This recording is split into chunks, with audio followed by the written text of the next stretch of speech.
Welcome to the Learning Pines YouTube. We hope this video helps.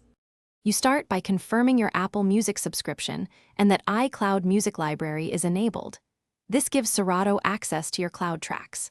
Next, authorize this computer in the Apple Music app so licenses sync. Make sure Serato DJ and your audio drivers are up to date.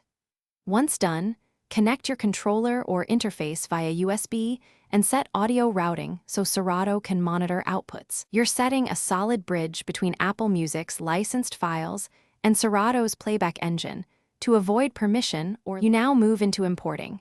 Sync playlists in Apple Music so tracks cache locally. Serato needs local files, not only cloud streams. If a track is DRM protected, convert or replace it with a DRM-free version because Serato cannot play protected M4P files. That's why local, unlocked files matter.